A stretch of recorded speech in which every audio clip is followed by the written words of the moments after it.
بالله من الشيطان الرجيم. بسم الله الرحمن الرحيم. إلى حضرة النبي مصطفى رسول الله صلى الله عليه وسلم وآله الكرام وأصحابه العظام شيء لله منا لهم الفاتحة. أعوذ بالله من الشيطان الرجيم.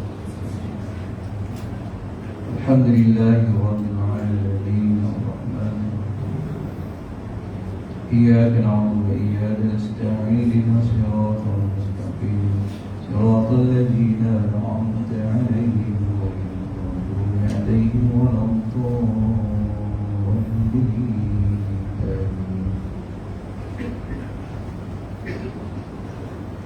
بسم الله الرحمن الرحيم. الحمد لله رب العالمين والصلاة والسلام على أشرف الأنبياء والمرسلين وعلى آله وصحبه أجمعين. اللهم افتح علينا حكمتك وانشر علينا من خزائن رحمتك يا أرحم الراحمين والحمد لله رب العالمين. Assalamualaikum warahmatullahi wabarakatuh. Innal hamdalillah asyhadu an la ilaha illallah wa asyhadu anna Muhammadan abduhu wa rasuluh. Allahumma salli ala sayyidina Muhammad wa ala alihi wa ashabihi wa man da'a bi da'wati ila yaumil qiyamah la raiba fihi. Subhanaka la ilma lana illa ma 'allamtana innaka antal alimul hakim wa la hawla wa la quwwata illa billahil aliyyil azim. Rabbi shrah li sadri wa yassir li amri wahlul 'uqdatam min lisani yafqahu qawli. Rabbi yassir wa la tu'assir ya karim bi rahmatika ya arhamar rahimin. Radina billahi rabba wa bil islam dina wa bi Muhammadin sallallahu alaihi wasallam nabiyya wa rasulah. Yang saya kasihi pengurusi surau Jamaliyah dan barisan jawatan kuasa pengurusan surau, pemimam, pembila, pensiar, tuan-tuan dan perempuan yang hadir bersama pada malam ini, mudah-mudahan kita sentiasa diberikan keberkatan Allah Subhanahu wa taala. Malam ni kita sambung lagi pengajian perkongsian ilmu kita dari kitab Ziarah Alam Barzakh. Kita ambil sambung kita pada bulan sebelah dulu, iaitu pada muka surat 439 di bawah tajuk kehancuran jasad manusia selain jasad para nabi. Jasad manusia hancur kecuali jasad para nabi. Muka surat 439. Bismillahirrahmanirrahim. Masih dari Abu Hurairah radhiyallahu anhu, dia mengatakan bahawa Rasulullah sallallahu alaihi wasallam bersabda, setiap anak cucu Adam akan dimakan oleh tanah kecuali tulang rusuk. Darinya dia diciptakan, darinya pula dia disusun kembali. Maknanya semuanya akan hancur, binasa kecuali tulang rusuk berdasarkan hadis ini. Hadis yang diriwayatkan oleh Imam Muslim, Abu Daud dan Nasai. Sebab itu dalam mazhab Imam Asy-Syafi'i, walaupun dia dah dikebumikan, kita pergi ke kubur dia dan kita boleh sembahyang hadir, tak perlu sembahyang gaib.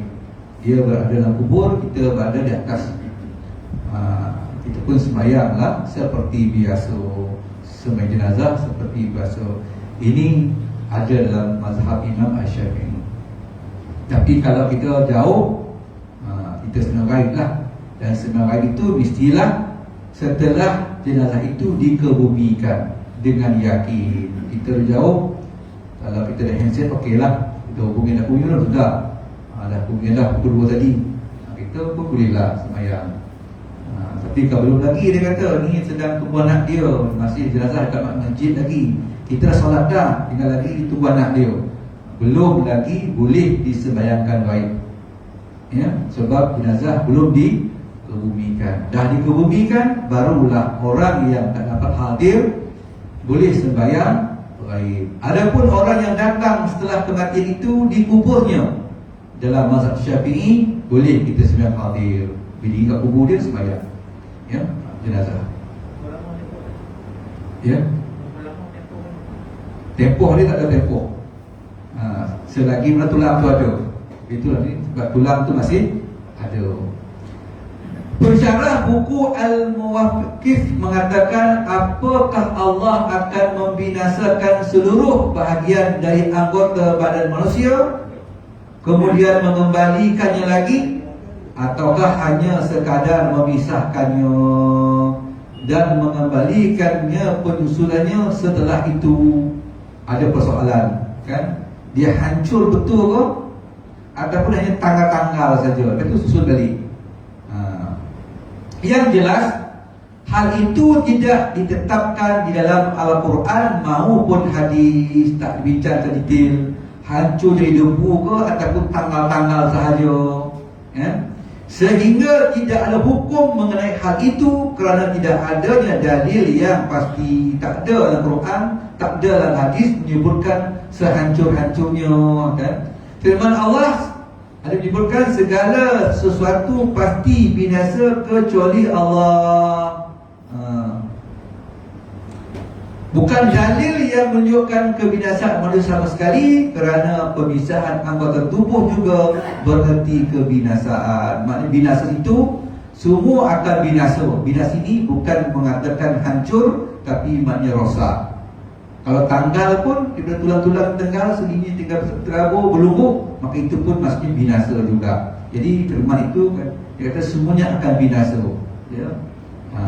Kebinasaan itu juga berarti hilangnya sifat-sifat segala sesuatu yang dan susunannya. Maksud binasa juga menggambarkan dia dah tak tersusun lagi dah, kan?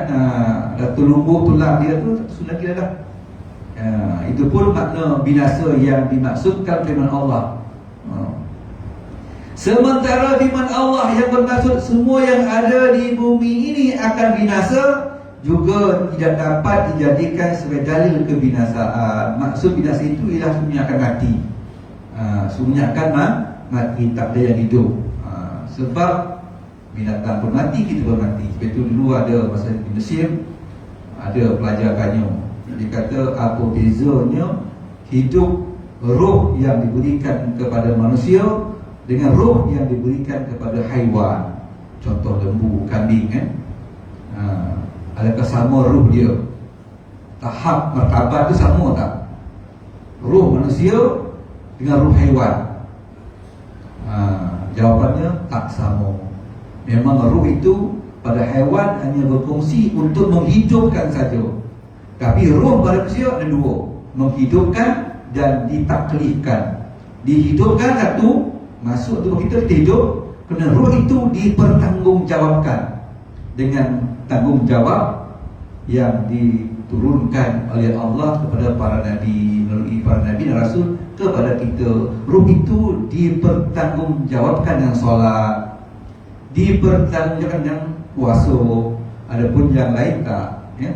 Dia hanya sekadar hidup saja. Maka jawapan dia, roh manusia lebih tinggi maqam dia berbanding roh haiwan. Roh haiwan sekadar menghidupkan haiwan, tapi roh manusia dia menghidupkan dan dipertanggungjawabkan, ditaklifkan. Jadi pastinya kata ulama, roh manusia itu lebih tinggi. Laqad khalaqnal insana fi ahsani taqwim. Manusia itu dicipta di sebaik-baik penciptaan. Rohnya pun lah sangat teristimewa, sehingga dia mampu menerima tanggungjawab. Gunung ganan tak mampu terima, tapi roh lah yang menerimanya. Baik, kalau tanya kita apa bezanya, memang ada beza, ya. Baik, Aus menuturkan bahawa Rasulullah SAW pernah bersabda, perbanyakkanlah berselawat kepadaku pada hari Jumaat. kerana selawat kalian akan diperlihatkan kepadaku. Mana sampai Nabi tahu orang umatnya berselawat. Itu setengah pendapat mengatakan hari Jumaat ini mana lebih baik, kita buat tazkirah ataupun kita amal fardi. Saya sendiri berpendapat hari Jumaat lebih afdal kita memberi ruang dan peluang amal fardi. Apa amal fardi? Masing-masing buat amal sendiri. Dia nak baca selamu, bacalah. Dia nak sawat lah. Kalau maknanya dia hari itu khatam, dia khatam lah. Para sahabat dia akan mengkhatamkan sebelum masuk sembahyang Jumaat. Sebab dia bagi Quran 7 hizib. 7 hizib tu maknanya Quran 30 juzuk, dia bagi 7. Dia mula baca hari Sabtu, Ahad hizib kedua, Senin hizib yang ketiga, sampailah hari Jumaat dengan khatam sebelum masuknya solat Jumaat. Maka dianya buat masing-masing. Adapun kalau kita kata wah kita masjid kita ni nak buat tazkirah lah sebelum Jumaat, buat orang ramai, ya, inilah peluang kita nak kita tazkirah supaya orang kita datang ramai. Kalau buat lepas Jumaat, kata kita orang tunggu lah. Bila kata ataupun Nazi ke musim tu, okey kita ada buat perubahan lepas Jumaat ni kita dah tazkirah Jumaat. Agak sampai tunggu. Tuan. Jadi kita pun bincang-bincang, kita bersetuju buat sebelum Jumaat 20 minit belajar atau setengah jam belajar kita tazkirah. Boleh tak? Istilah boleh atau tidak boleh, jangan kita bersih pendapat.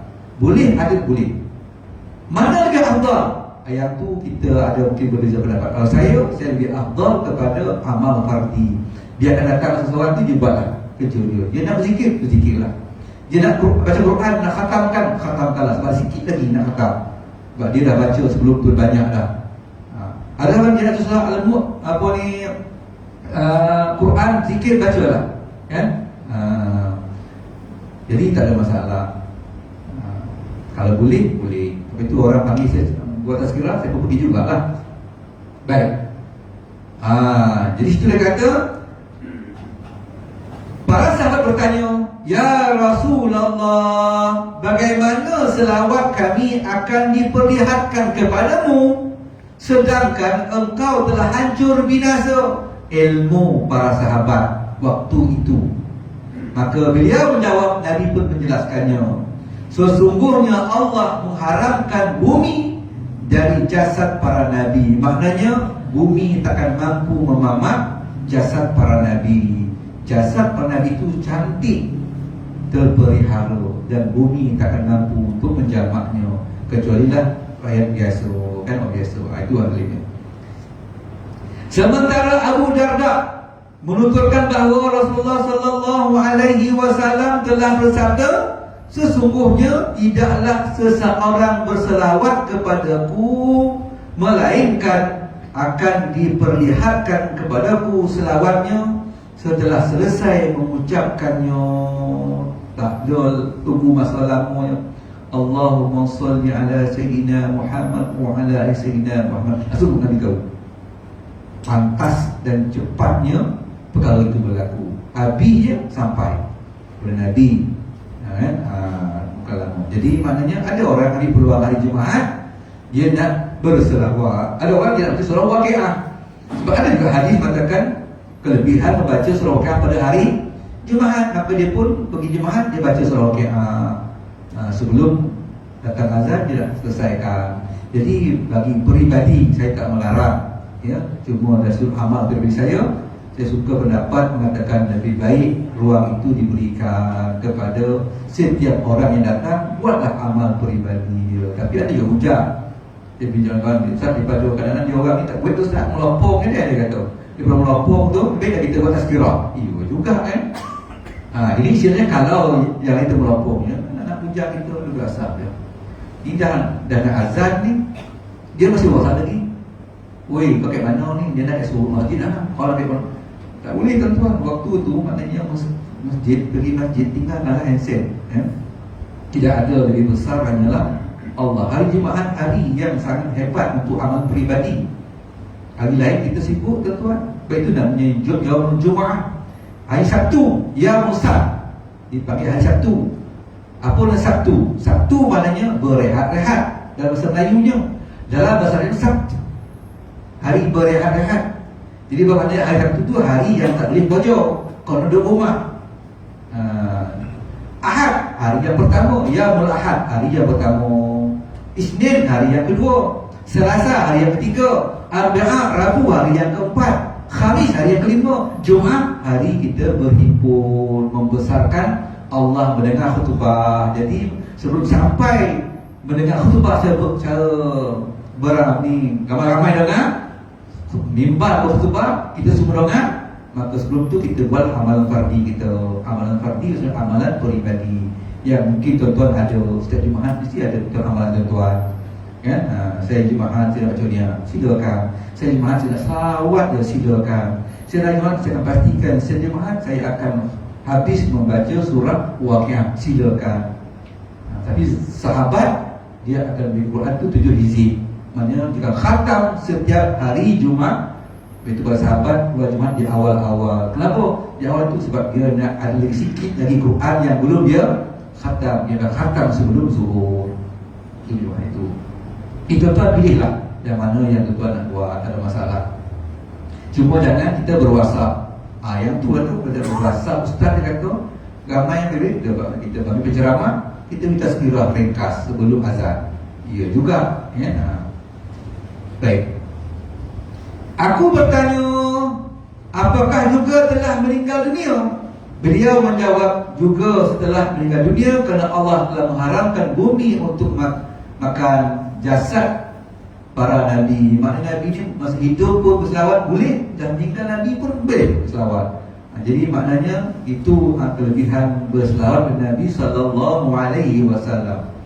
Dan kita boleh janganlah selawat kita ini bulan sempurna kelahiran Nabi saja. Berselawat ini sepanjang masa. Nak tidur itu selawat. Malik menuturkan riwayat dari Abdul Rahman ibnu Abi Saksa'ah. Dia pernah mendengar bahawa untuk Amr ibnu Jamuh dan Abdullah ibnu Amr, keduanya dari kaum Ansar. Kaum Ansar ni orang Madinah. Pernah dibuatkan lubang kubur di tempat mengalirnya air.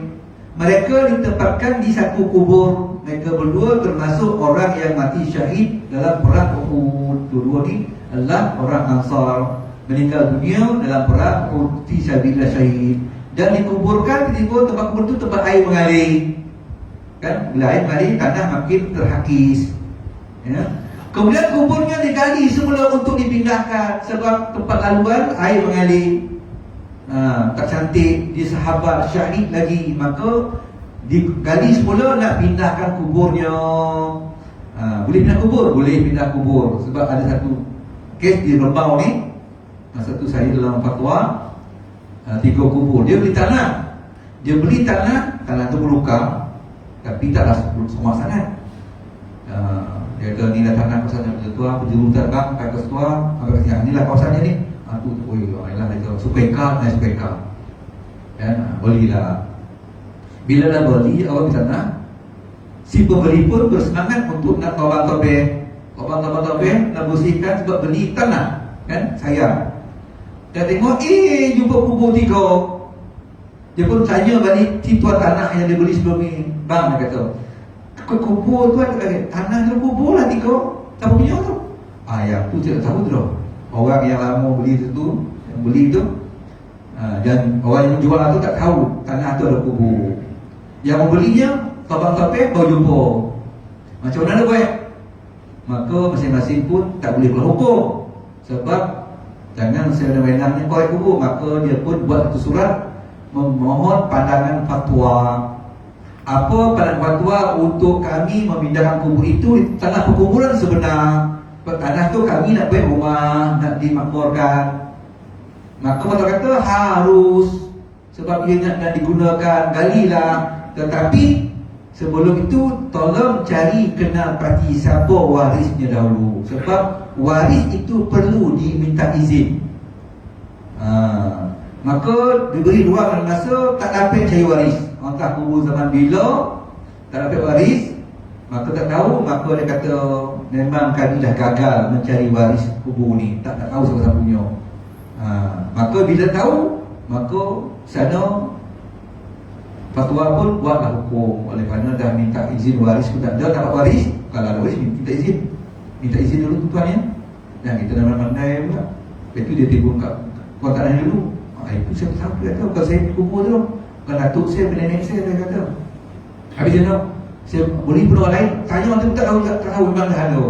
Zaman bila Allah Alam. Maka apabila hukum adat mengatakan dah tak dapat cari warisnya, maka terletaklah kepada fatwa bahawa harus pindahkanlah dengan syarat mengikut syarat-syaratnya. Satu maknanya kita sempurnakanlah balik, kali lubang kuburnya dikebumikan balik kan, tak payah sembahyangkan ya, sempurnakan balik. Kalau kapal tu dah pun disempurnakan kan, bagi kapal baru. Dan kalau sekiranya kubur itu diserahkan kepada satu syarikat, ada tu syarikat kau jual dari kubur pindah kubur, kena bayar, maka terpularlah kepada tuan tanah yang nak menggali kubur itu membayarnya, sama ada dia bincang balik dengan orang dulu yang diberi tanah tu, ataupun dia sepenuhnya itu bukan hal fatwa lagi lah. Fatwa hanya sekadar kata harus menggalinya dan memindahkan kubur yang sebenar. Itu saja. Yang lagi berkongsi bayar itu terpular ya. Baik. Dipindahkan kubur sahabat ni. Ternyata jasad keduanya belum berubah. Seakan-akan mereka baru meninggal dunia kemarin. Sahabat syahid dalam kubur lagi. Salah seorang dari keduanya ada yang terluka. Waktu kali itu kena cangkul luka. Lalu tangannya letakkan atas lukanya tersebut dan dikebumikan dalam keadaan seperti itu. Lukanya. Padahal jarak antara peristiwa perang Uhud dengan masa digali kubur itu ada 46 tahun. Hukum adat mengatakan memang tulang dah tanggal habis, tapi sahabat ini istimewa, syahid lagi, maka dia diberikan kelebihan oleh Allah Subhanahu wa taala. Yang ini dipakai karamah. Siapa ada sahabat tak boleh pakai mukjizat, tak boleh pakai ma'unah. Ma'unah ni orang biasa macam kita lah. Macam kita ni meninggal dunia, tiba-tiba dah 10 tahun tinggal nak gali kubur macam tadi kan, digali katalah maknanya saya tahu cerita lepas tu wallahu alam. Tapi tuan tanah memang nak pindah kubur lah, katalah gali jumpa cantik lagi nazahnya bulat, itu dipanggil ma'unah ya, ma'unah. Baik. Tak boleh bagi karamah, tak layak dia bukan karamah tu. Sebab karamah ni para sahabat, para aulia kan, para tabi'in, ulama-ulama. Baik. Dalam Dalail An-Nubuwah, Imam Balhaqi menuturkan riwayat dari Jabir sebagai hadis mausul. Hadis mausul ni hadis yang kita kena berpegang juga lah. Lalu cangkul itu mengenai kaki Hamzah hingga keluar dari darahnya. Kan? Itu kan cangkul kena keluar darah, maknanya macam orang hidup lah, macam orang itu keluar darah lagi. Kan? Itu kelebihan yang Allah berikan kepada dia. Baik. Apa? Dia syahid kan? Syahid dalam peperangan. Ibnu Umar menuturkan bahawa Rasulullah SAW bersabda, muazzin yang mengharap pahala dari Allah adalah seperti orang yang mati syahid. Nilai darjat dia bukan pada hukum. Kena ingat tuan ya. Tidak boleh kata syahid. Kalau syahid kan kita rasa tak boleh mandikan dia. Sebab orang syahid perang ni biarlah darahnya dan pakaiannya dikebumikan, disolatkan, dikebumikan. Tapi pada darjat dia, bukan pada hukum. Ya, adalah seperti orang mati syahid yang berserakan darahnya masih lagi hidup. Jika mu'ad itu meninggal dunia, di dalam kuburnya ia tidak akan didatangi ulat. Ini muazzin nak kelas. Ada satu cerita di gambar dia guru. Dia bukanlah pengetua, tapi bawah pengetua lah. Dia fikirlah kan, di Besara. Biasalah guru dah besar dalam Mesir, Besara pergi balik ke kampung. Masa itulah nak cari tanah buat rumah, ada pergi buat rumah kampung kan. Boleh tanah buat rumah di kampung sebab nak hidup suasana kampung. Bila cikgu pencen kampung, orang pun nak datang dapat kerja menazir. Alhamdulillah cikgu, kita memang nak cari nazir ni supaya ada nazir kampung kita ni. Ya, cikgu pula dia biasa mentadbir sekolah. Kata cikgu tu, minta maaf, saya mentadbir ni dah muak dah, dia kata. Bagilah saya benda lain, tak nak saya mentadbir. Jadi tu dia kata, saya bukan tak nak tanggungjawab, saya nak, dia kata. Saya dari kampung ni memang saya nak berbakti pada masjid pada kampung. Itu sering tanah sini saya muak. Tapi jangan bagi saya nazir, dia kata. Saya dah muak dalam mentadbir ni. Tapi tu cikgu, bagi saya jadi siap. Tanda saya cuci, tangguh longkang saya bersihkan, air jemaah saya vacuum, saya pasang kapet, ayat tu boleh dia kata. Tuan-tuan ini hebat ni kan. Sebab apa tuan? Sebab dia nak pula bentuk yang lain kan. Mengurus mentadbir ni dia dapat. Tapi alhamdulillah tuan-tuan, saya pergi tengok masjid tu. Saya pergi mana tu bawah ni. Saya pergi tengok masjid tu, tanda saya nak asah. Saya tanya cikgu, satu hari berapa kali cikgu bersih tak? Satu hari 2 kali dia bersih tanda tu. 2 kali dia sebenarnya tu. Pagi itu dalam pelabas nanti bersihan, kan petang kan sebelum maghrib dibersih lagi dia kata. Hari-hari dia bersih. Lepas itu ada lah allowance dia, allowance tak bila kata gaji saya pun, pencen dia pun dah cukup dah. Yang ni bagus ni. Okey. Sedangkan dari Mujahid, Abdul Razak menuturkan bahawa para muazzin itu mempunyai leher paling panjang pada hari kiamat kelak, dan di dalam kubur mereka tidak didatangi ular. Maknanya leher panjang ini satu bukan hakiki, dia majazi, menunjukkan kemuliaan dia. Kemuliaan ya. Orang Arab ni ya, satu hari isteri Nabi ni berjumpa dengan apa ni, kata dalam ramai kita ni siapa agak yang paling disayangi Nabi. Dia masih kata aku lah. Kata aku. Soalnya tak kuasa aku. Kenapa pula? Sebab dia kalau Nabi kalau bersama dengan aku duduk di rumah aku, dia akan bersihkan rumah, aku rehat. Dia kerja tolong kerja aku, dapur pun sekaki dengan aku. Kata dia, aku macam tu juga. Semua macam tu lah kau Nabi ni. Jadi dia kata, macam tu dia kata kalau masih rumah kau pun macam tu juga, orang aku macam tu juga. Siapa yang paling Nabi sayang ni? Jom kita tanya Nabi. Pergilah ramai Nabi jumpa pakat ramai Nabi sini Nabi ni jumpa Nabi. Wahai Rasulullah, kami yang ramai ni, siapa yang Rasulullah paling sayang? Dia kata, besar soalan ni, dia kata.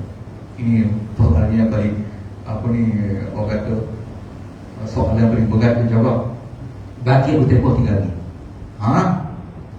Tempoh tak? Lepas tu Nabi pun beritahu, dia kata, yang paling aku sayang ialah mereka yang paling panjang tangannya.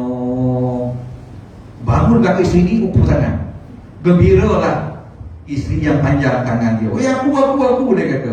Nabi tersenyum. Nabi kata tak, bukan masalah itu. Tapi dalam bahasa Melayu, kalau panjang tangan, buruk benar bunyi tu. Peribahasa Melayu jangan. Peribahasa Arab, panjang tangan ialah orang yang paling rajin. Perempuan yang paling rajin buat kerja rumah, itulah yang disayangi Nabi. Semua tersenyumlah kau, sebab masing-masing menyangkut dia.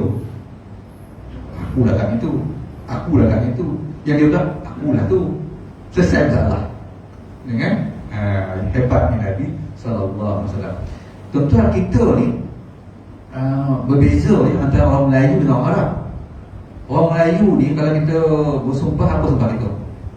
Sumpah sumpit ada api kan, maka wujud akan mati. Itu memang kita lagi, kalau itu memang kita marah tu. Sumpah sumpit ada api, maka wujud akan mati. Memang kita marah.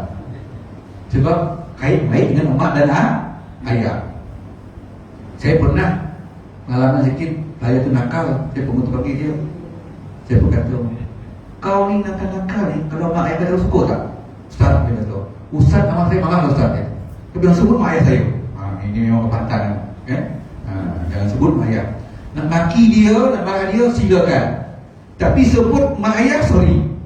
Kata Ustaz nak maki saya, maki lah Ustaz. Tapi jangan kait saya nama ayah. Memang itu ni. Tapi orang Arab, dia kalau bersumpah cukup marah tuan-tuan, mau merah pada muka dia, kharbita, terbakar rumah kau.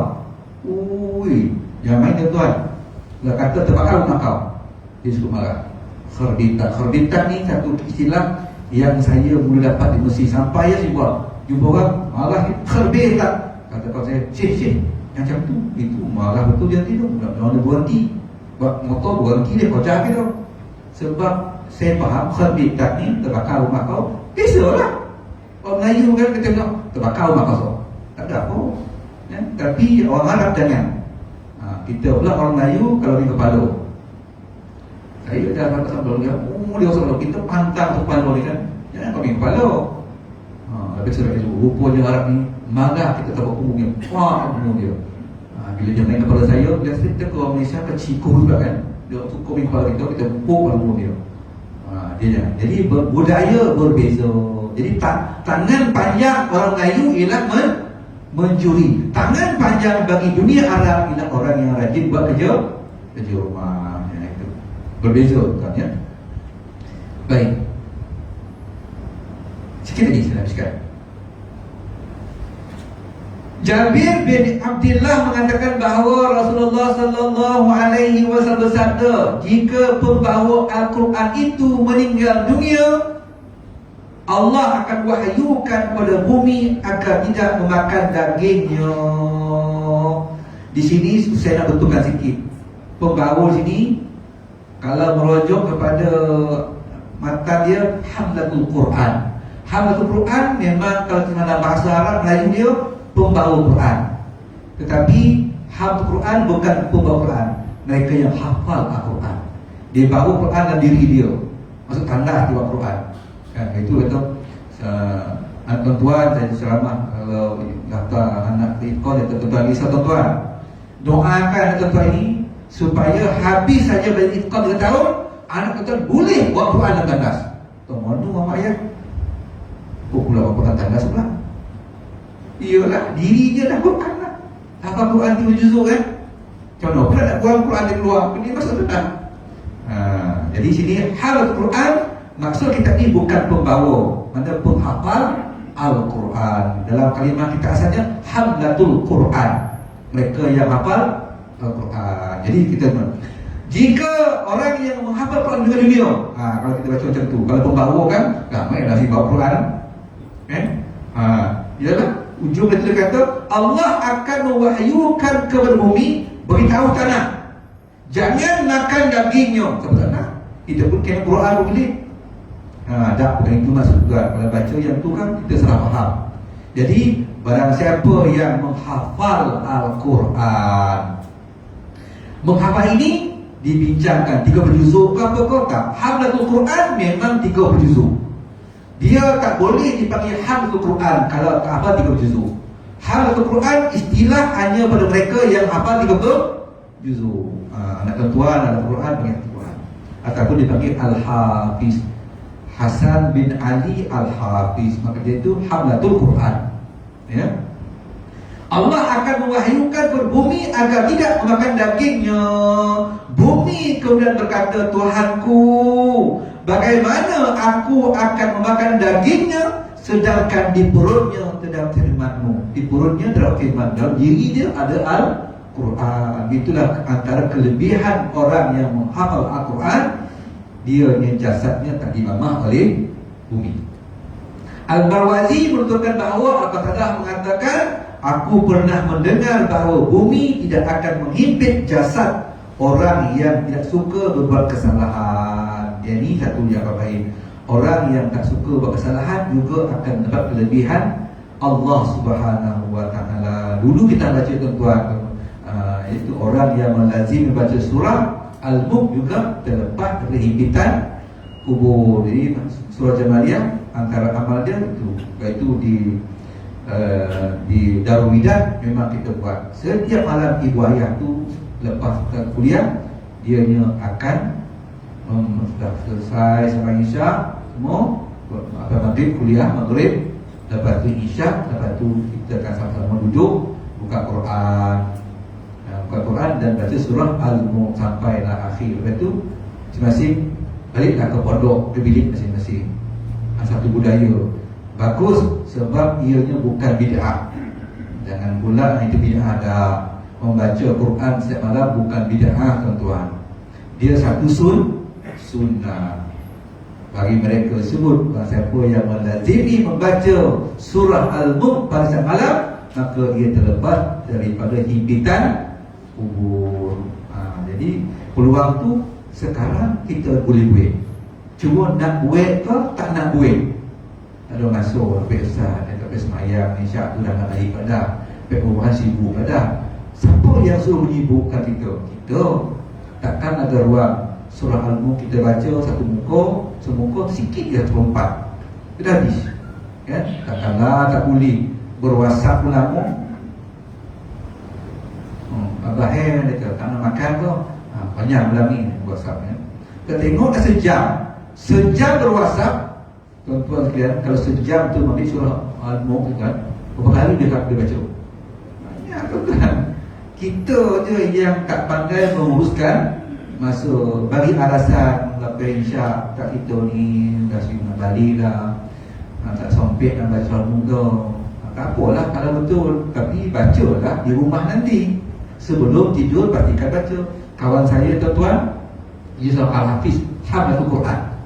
Dua benda dia takkan tidur selagi mana dia tak buat dua benda ni. Yang pertama sekali, dia takkan tidur sebelum keretanya bersih. Dia bikin kereta, payah gelap, payah hitamnya lama.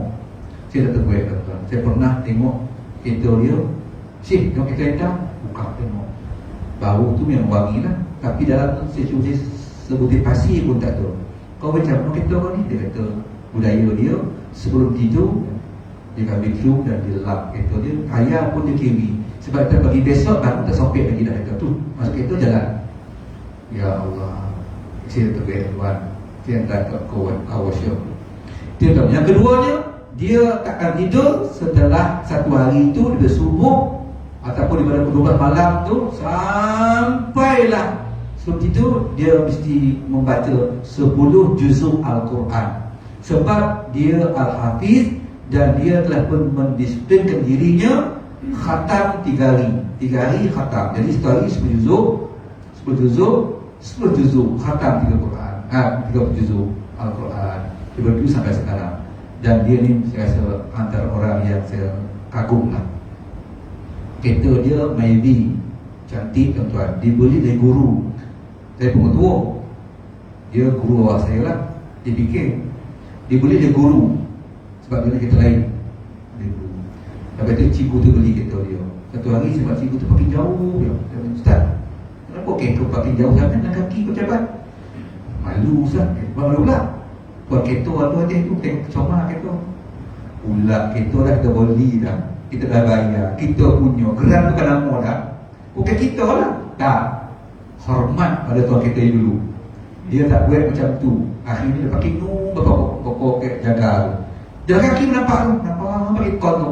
Saya tengok dia, saya panggil dia, Ustaz kenapa kaki? Dia kata dia malu kereta takut tuan kereta asal nampak kereta buruk. Tayar dah kopu kan? Atau belam. Itu dahsyat tuan-tuan. Yang kali jangan beli kereta orang macam tu. Ya tuan-tuan.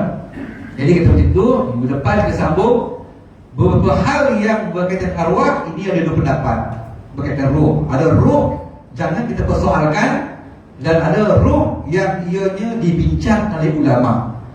Ada ulama kata jangan kita membincang roh. Ada ulama kata dibincang tapi dengan kadar yang sangat minimal. Tapi mana pendapat yang kita nak pegang antara dua ini? Maka pendapat yang kita kena pegang ialah pendapat roh, jangan kita persoalkan. Kan? Was'alu dan roh. Orang tanya Nabi tentang kisah roh. Kan? Qul ruhu min amri rabbi, cakap wahai Muhammad, tahu mereka roh itu urusan Tuhan aku tak mampu menerangkan. Tapi di sana ada juga ulama yang juga mengubah roh ini. Namun antara dua pendapat, mana pendapat yang kita nak pegang? Yang arjih, pendapat yang pertama, jangan cuba nak bincang, mendalami, menguraikan, menitikkan bab ruh. Sebab ruh ini atau benda yang tidak pernah Nabi terangkan kepada sahabat. Tak apalah kita baca tengok nanti hujah-hujah ulama-ulama yang berkata demikian, sekurang-kurangnya kita tahu. Tapi panduan kita ialah kita berpegang kepada pendapat, jangan kita cuba mengkaji bab ruh. Ruh itu satu macam rupanya, roman ni, tak boleh. Biarkan saja. Itu urusan para sahabat pun begitu juga, para tabi'in pun begitu juga. Hanya ruh itu, ruh Allah. Mana tahu nanti kalau ada pula kalangan kita jumpa orang membincangkan ruh. Jadi kita ambil pendapat yang pertama, ya. Pendapat pertama, pendapat yang tidak membincangkannya, yang baik daripada Allah Subhanahu wa taala, yang lemah kelemahan saya. Tuan-tuan sekalian, insya-Allah kita akan hadir minggu depan. Pada hari pun Nabi Datuk, kan? Dan tahun depan wallahu a'lam, sebab tahun depan 2022 semua guru takmir dinilai dan di individu semula. Dah individu dah. Jawapannya belum tak tahu lagi. Sama ada dilantik semula atau tak dilantik, itu bergantung kepada Jabatan Hal Ehwal Islam Negeri Sembilan. Tapi semuanya dah di individu, ya. Jadi kalau sekiranya dilantik semula, ada beberapa perubahan besar yang akan dibuat oleh jabatan. Tinggal lagi maknanya saya kekal di sini ke atau pindah ke, wallahu a'lam. Tapi insya-Allah saya akan cuba hadis kitab ni pada minggu depan, habisnya bila insya-Allah. Maka khatamlah kitab ziarah alam barzakh kita. Bismillahirrahmanirrahim. Alhamdulillahirabbil alamin wassalatu wassalamu ala asyrofil anbiya'i wal mursalin wa ala alihi washabbihi ajma'in. Allahumma zidna ilman nafi'an wa qalban khashi'an wa ibadatan mutaqabbalan bi rahmatika ya arhamar rahimin walhamdulillahirabbil alamin.